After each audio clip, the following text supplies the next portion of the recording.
Mr. Chair, if I may, ah, nung ako po ay nag-regional chief ng HPG, nagkanda ako ng seminars.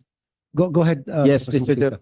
Nagkakandak po kami ng seminars. In other words, para po bang na-educate namin yung mga motorista doon sa region kung saan ako nakasign. And bumagsak po yung revenue ng isang provincial chief ng LTO.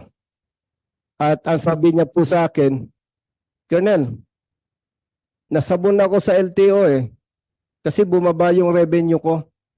Tanong ko lang po, Mr. Chair, sa LTO, kasama po ba sa performance rating ng district offices yung amount or revenue collection nila periodically? Wala po. Wala po, Mr. Chair. Kasi nasusundan ko yung kay Honorable Senator Tulfo Dahil for so many times, nakita po natin parang may pwersa doon nagtutulak sa enforcers ninyo sa LTO Kahit mali-mali huli, talagang pinipilit nila Plus yung information nga po na nasabon yung kilala kong district officer dahil bumaba daw yung collection niya sa apprehensions. Siguro dapat makita rin dito, Mr. Chair. Yes, Mr. Chair. We will look into that. I'll coordinate with you what region so that ma-actionan po namin agad. Siguro sa next hearing, Mr.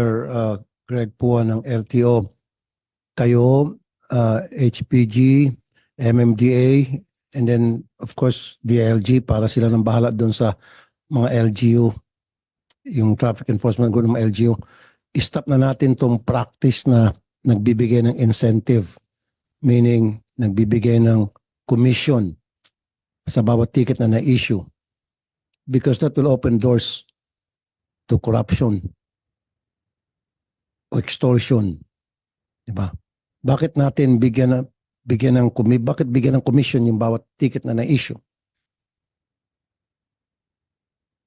Nandiyan MMDA? Ha? Pailan mo kayo ng contempt yan? Biglang lumayas. Para may sinabi siya kay Senator J. Mr. Chair, excuse me. Katabi ko po sila at nagpaalam sa akin. Nakita ko po, nagpaalam sa inyo. Baka Hindi, may sila po. may binubulong siya kay JB. Namayan ko siya kasi nakikamay sa akin. Akala ko magsi-CR lang. Anong paalam sa iyo? Nagpaalam lang sa akin, Mr. Chair, bilang kasama na mauna na siya sa akin. Pero nakita ko po, as a courtesy, galing po dyan Nakita ko po, yung pala, nagkamayan lang po kayo. Tapos umalis na. I'm sorry, Mr. Kasi Chair. meron siyang binubulong kay Sen JB. Kinamayan si Sen JB. Kinamayan ko na, nakikamay sa akin. Alam nga ba naman, di ko abutin yung kamay ko na bastos naman ako. Pag kinamayan ako, kakamayan ko rin. But anyway, next hearing, patawag mo na yung MMDA chairman and then the ALG secretary. Send the invitation. Okay.